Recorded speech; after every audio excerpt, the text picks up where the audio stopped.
Well, this isn't good. This tent is normally like 7.5 feet tall. This is the storage tent, and with that recent snowstorm, it crushed it. I had already repaired one pole that had snapped the last snowstorm.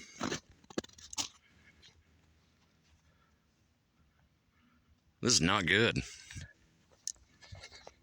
at all. You can see where I made the repair a week ago.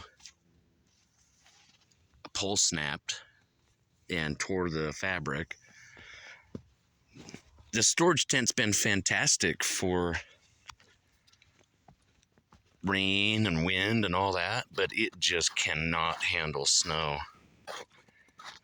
Oh my goodness. Let's see what kind of damage we got in here.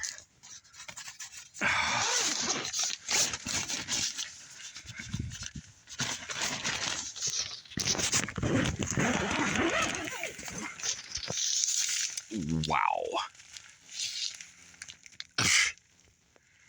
This is interesting.